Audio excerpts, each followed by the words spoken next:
यदि वो कहते हैं कि उन्हें मौत से डर नहीं लगता, या तो वो झूठ बोल रहा है या तो वो गोरखा है। ऐसे ही वन लाइनर तथा अपने मजाकिया लहजे के लिए मशहूर और प्रधानमंत्री श्री इंदिरा गांधी जी को स्वीटी कहने की जिंदा दिली रखने वाले first field marshal of India Sam Manekshaw. नमस्कार दोस्तों, मेरा नाम है आदर्श। मैं आप सभी का स्वागत करता हूं आपके अपने चैनल विदर्थ पर। तो चलिए शुरू करते हैं। 3 अप्रैल 1914 को अमृतसर पंजाब में एक ज़ोरास्ट्रियन यानी पारसी फैमिली में जन्मे Sam Hormusji Framji Jamshedji Manekshaw. Sam अपने पिता की तरह ही डॉक्टर बनना चाहते थे, लेकिन उनके पिता ने सैम को लंदन भेजने से इनकार कर दिया। गुस्से में आकर सैम ने 1932 में देहरादून में स्थित इंडियन मिलिट्री एकेडमी के फर्स्ट बैच का एग्जाम पास कर as a second lieutenant army को ज्वाइन किया। सैम का नाम पुकारने में अंग्रेज अफसरों को काफी परेशानी होती थी। अंग्रेज अफसर सैम को सैम मैकिन्टोश के नाम से बुलाते थे। सैम ने अपने 40 साल के एक्टिव कैरियर में 5 युद्ध लड़े, जिसकी शुरुआत वर्ल्ड वॉर सेकंड से हुई। सैम जापानीज आर्मी के विरुद्ध बर्मा यानी म्यांमार में फ्रंटियर फोर्स रेजिमेंट के ऑफिसर की तरह लड़ रहे थे। इसी बीच सैम का शरीर 7 गोलियों से छलनी हो गया। ब्रिटिश मेजर जनरल ने सैम की बहादुरी और निडर स्वभाव को देखते हुए अपना मिलिट्री क्रॉस निकालकर सैम के सीने से लगा दिया, क्योंकि मिलिट्री क्रॉस शौर्यता का प्रतीक है जिसे मरणोपरांत नहीं दिया जा सकता। मेजर जनरल को विश्वास था सैम की मौत अब निश्चित है, लेकिन सैम को अस्पताल पहुंचाया गया। ऑस्ट्रेलियन सर्जन के पूछने पर सैम ने कहा, कुछ नहीं, एक गधे ने मुझे लात मार दी। ऑस्ट्रेलियन सर्जन सैम की जिंदा दिली, बहादुरी और सेंस ऑफ ह्यूमर से प्रभावित होकर हंसने लगे और अंततः सैम को बचा लिया गया। 1947 में भारत विभाजन से पहले तक याया खान, जो बाद में पाकिस्तान के तीसरे राष्ट्रपति भी बने, और सैम मानेकशॉ बैचमेट्स हुआ करते थे। विभाजन के बाद याया खान ने सैम की एक खूबसूरत बाइक मांग ली और पाकिस्तान पहुंचने पर 1000 रुपये भेजने का वादा कर दिया। सैम ने भी याया खान को अपनी बाइक दे दी। 1947 में मोहम्मद अली जिन्ना के द्वारा सैम मानेकशॉ को पाक आर्मी ज्वाइन करने का ऑफर दिया गया, जिसे सैम ने ठुकरा दिया।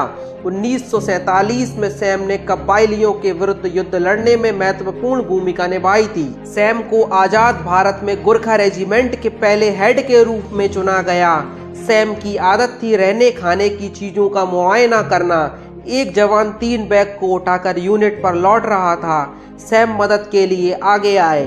मैस तक पहुंचे ही थे, सब लोग खड़े होकर सैल्यूट करने लगे। जवान ने पूछा, आप कौन हैं? सैम ने विनम्रता से उत्तर दिया, मैं यहाँ लोगों की मदद के लिए मंडराता रहता हूँ। खाली समय में डिवीजन की कमान भी संभाल लेता हूँ।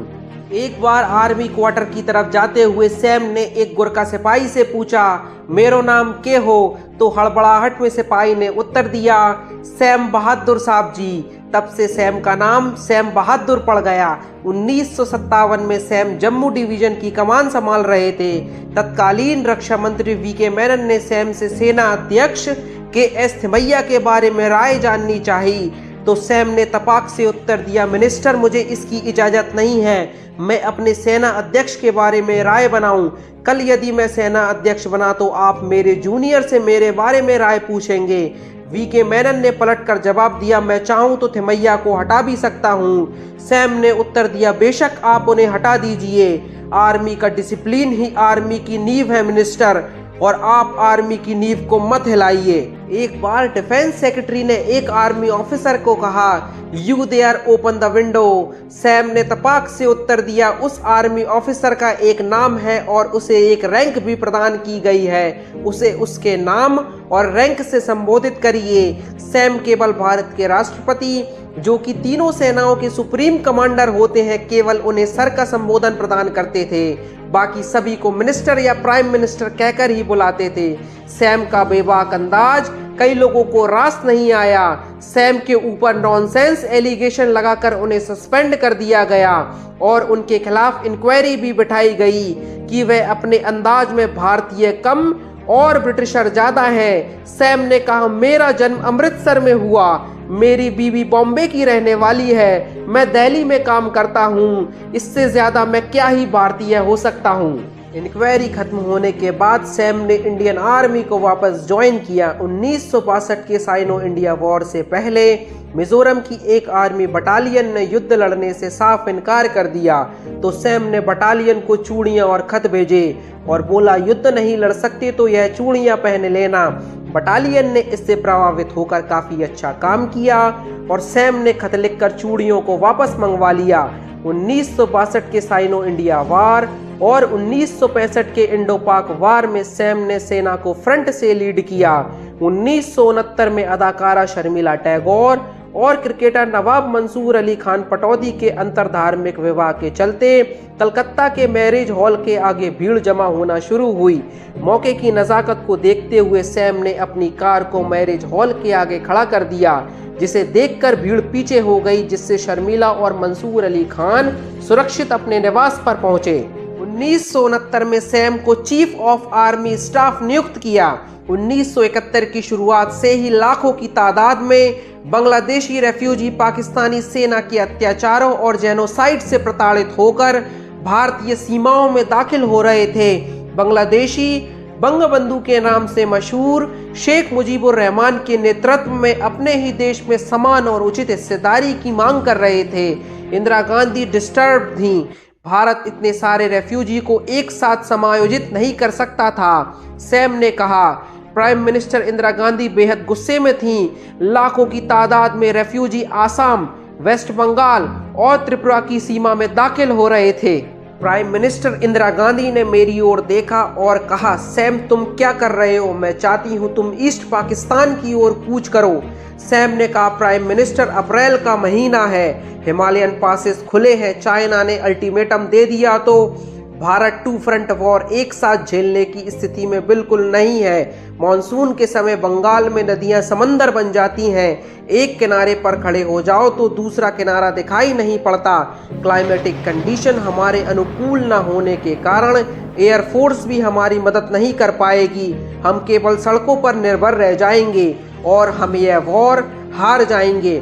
मैं अपनी सेना को हारी हुई वॉर में मरने के लिए नहीं भेज सकता। आप समय मेरे अनुसार दीजिए, जीत आपके अनुसार होगी। 6 महीने बाद जब प्राइम मिनिस्टर इंदिरा गांधी जी ने सैम से पूछा तो सैम ने जवाब दिया, I am always ready sweetie. 3 दिसंबर 1971 को पाकिस्तान ने इंडियन एयरफील्ड पर अटैक कर युद्ध की शुरुआत की। भारतीय जल, थल और वायु सेना के अदम्य साहस ने पाकिस्तान को घुटने टेकने पर मजबूर कर दिया। सैम बहादुर का एक ऑडियो मैसेज पाकिस्तानी रेडियोस पर चलाया गया। The Indian Army is in Bangladesh. Your air force has been destroyed. You are surrounded on all sides. And if you don't surrender, you will be killed unmercifully. 16 दिसंबर 1971 को general A के नियाजी ने 93,000 सैनिकों और 5,000 square मील area के साथ lieutenant general Jagjit Singh Arora के सामने घुटने टेक दिए। इस प्रकार बांग्लादेश दूसरे विश्व युद्ध के बाद बनने वाला पहला देश बना। युद्ध विराम के 2 महीने बाद लाहौर में आर्मी चीफ की मीटिंग के लिए सैम मानेकशॉ पाकिस्तान के गवर्नर हाउस पहुंचे। गवर्नर हाउस के कर्मचारी सैम से मिलने पहुंचे, जिसमें एक व्यक्ति ने सैम मानेकशॉ के कदमों में अपनी पगड़ी उतार कर रख दी। सैम ने इसका कारण पूछा तो उस व्यक्ति ने कहा, हुजूर मेरे 5 बेटे पाकिस्तान आर्मी में हैं जो वर्तमान में भारत में युद्धबंदी हैं। मुझे मेरे बेटों की चिट्ठी मिली जिसमें लिखा था, भारत के आर्मी चीफ ने हमें कुरान मुहैया कराई। भारतीय सेना के जवान खुले आसमान में जमीन पर सोते हैं जबकि हम लोग पक्के बैरक में चारपाई पर सोते हैं। सैम बहादुर खुद लंगर का खाना चखते हैं। अब हम कभी नहीं मानेंगे हिंदू खराब होते हैं। सैम मानेकशॉ युद्धबंदियों से पूछते थे, खाना ठीक है, चारपाई में खटमल तो नहीं, मच्छरदानी है ना, यहाँ तक कि टॉयलेट साफ करने वाले व्यक्ति से सैम ने हाथ मिलाया। इस पर एक पाकिस्तानी सूबेदार ने कहा, अब हमें पता चला भारत युद्ध क्यों जीता। हमारे साहब ऐसा नहीं करते, वो तो अपने आप को नवाब ज्यादा समझते हैं। सैम और उनकी वाइफ सीलू ने महिला युद्धबंदियों को स्पेशल केयर प्रदान की और युद्ध के कारण हुई विधवाओं के अधिकारों और कल्याण को सुनिश्चित कराने के लिए कड़ी मेहनत की। इसके कारण सैम को क्रिटिसिज्म का भी सामना करना पड़ा। ब्यूरोक्रेट्स और मिनिस्टर कहते थे चीफ साहब तो युद्धबंदियों को ऐसे रखते हैं जैसे इनके दामाद हों। युद्ध के बाद एक जर्नलिस्ट ने सैम से पूछा, यदि आप 1947 के विभाजन के बाद पाकिस्तान चले जाते तो क्या होता? सैम ने मजाकिया लहजे में कहा, पाकिस्तान सारे युद्ध जीत जाता। याया खान ने मेरी बाइक के 1000 रुपए नहीं दिए, इसके बदले मैंने उसका आधा देश ले लिया। लुटियंस दिल्ली में अफवाह उड़ी कि सैम तख्ता पलट करना चाहते हैं। इंदिरा जी के बुलाने पर सैम ने कहा, राजनीति में शामिल होने का मेरा कोई इरादा नहीं है। युद्ध के बाद सैम बहादुर को पद्म विभूषण से सम्मानित किया गया। रिटायरमेंट से कुछ दिन पहले 1 जनवरी 1973 को सैम मानेकशॉ को भारत के पहले फील्ड मार्शल की उपाधि से सम्मानित किया गया। फील्ड मार्शल एक ऐसी उपाधि है जिसमें व्यक्ति जीवन पर्यंत रिटायर नहीं होता। सैम मानेकशॉ को 2004 में Indira Gandhi national open university द्वारा डॉक्टरेट की भी उपाधि प्रदान की। सैम मानेकशॉ कहते थे, एक आर्मी ऑफिसर बेशक अमीर नहीं होगा, ना ही उसके पास दौलत होगी, लेकिन वह जहां भी जाएगा सम्मान जरूर पाएगा। अपने बेबाक अंदाज, छाता और माइक से दूरी रखने वाले और यस सर के कल्चर को फॉलो न करने के कारण ही एक्टिव ड्यूटी में होने के बाद भी वह जिस अलाउंसेज और सुविधाओं के हकदार थे वो भी उनको नहीं मिली। 2007 में तत्कालीन राष्ट्रपति डॉक्टर APJ अब्दुल कलाम के प्रयासों के कारण 30 सालों का बकाया एरियर का चेक, जिसकी धनराशि 1 करोड़ 16 लाख थी, सैम को प्रदान किया गया। सैम ने तपाक से डिफेंस सेक्रेटरी शेखर दत्त से पूछ लिया, क्या मुझे सरकार को कोई टैक्स भरना है? 2007 में सैम को सुविधाएं फिर से मिली, लेकिन उन्होंने लेने से इनकार कर दिया क्योंकि यह सुविधाएं अब उनके किसी काम की ना थीं। सैम के आखिरी शब्द थे, I am okay. Sam Manekshaw का 94 वर्ष की आयु में 27 जून 2008 वेलिंगटन, तमिलनाडु में स्वर्गवास हुआ। Sam Manekshaw is one of the finest military commander India has ever produced. Sam के अंतिम संस्कार में ना ही प्रधानमंत्री, ना ही राष्ट्रपति, ना ही वायुसेना अध्यक्ष और ना ही नौसेना अध्यक्ष पहुंचे। ना ही प्रोटोकॉल के तहत राष्ट्रीय शोक में तिरंगे को आधा झुकाया गया। थल सेना अध्यक्ष उस समय मॉस्को, रशिया में मौजूद थे। 40 वर्ष यूनिफॉर्म धारण करने वाले सैम से आत्मकथा लिखने को कहा गया तो सैम ने कहा, मैं झूठ लिखना नहीं चाहता और सच लोगों को बर्दाश्त नहीं होगा। ऐसे थे हमारे सैम मानेकशॉ। भारत सरकार पुनर्विचार करे और first field marshal of India Sam Manekshaw को पोस्टह्यूमसली भारत रत्न प्रदान करे। सूरा सो पहचानिए जो लड़े दीन के हेत, पुरजा पुरजा कट मरे कभी न छड्डे खेत। आपको मेरा वीडियो पसंद आए तो इसको लाइक करें और अपने दोस्तों के साथ शेयर करें और ऐसे ही इंफॉर्मेटिव और इंटरेस्टिंग वीडियोस के लिए आपके अपने चैनल विदर्थ को सब्सक्राइब जरूर करें। जय हिंद, जय भारत।